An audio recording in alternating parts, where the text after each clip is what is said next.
With environmental, you've seen it all.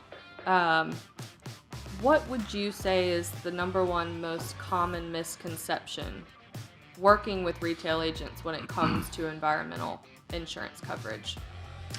Yeah, this, I will say environmental insurance is, or rather selling environmental insurance is really more of an education process. You're educating not only your agents, but also your buyers. Commonly, people will send us submissions and they'll say, hey, this has an environmental exposure. I'm looking for a package product. Unfortunately, you can't do that. Environmental carriers require that anywhere from a minimum of 25% to a minimum of 50% of revenues are attributed to environmental services or environmental products.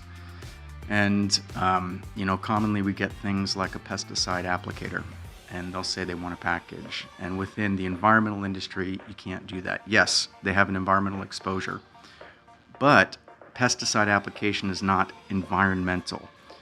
And to say otherwise, it's not perceived as an environmental operation. Therefore, carriers aren't willing to extend coverage on those types of risks. Okay. What about a particular line of business? What would you say is most commonly misunderstood as it relates to a particular line of business? Yeah, it's probably site pollution. Out of all the products that we get involved with, site pollution is one of the more technical products.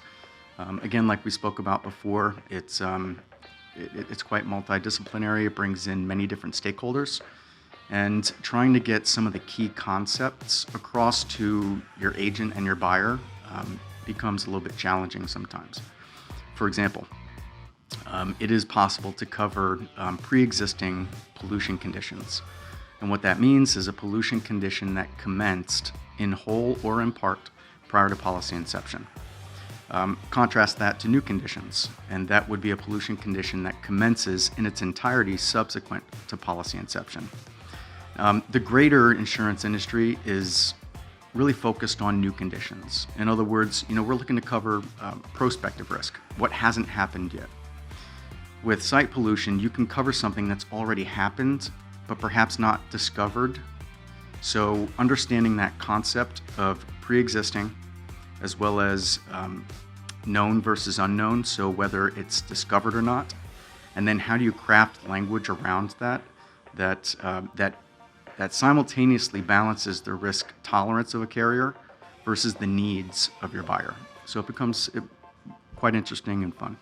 Well, and everything that you're saying is all the more reason why retail agents, if they don't specifically specialize in environmental insurance, it's all the more reason why they need to work with a wholesaler like Jencap, who does have true specialists and can help them navigate everything that you just said, which I feel confident is not common knowledge for your average retail agent. Yeah, absolutely. Many times I've done policy reviews, and I've had those conversations when a placement was done with obviously another broker. The expectation is they had pre-existing conditions, but they didn't understand perhaps how a retro date worked or how the language articulates with when a pollution condition might have originated. And I've had to be in the position to tell them, I'm sorry, but you've purchased something that isn't what you expected. So it is important to make sure that you're working with somebody that does fully understand how the product functions and can structure it correctly.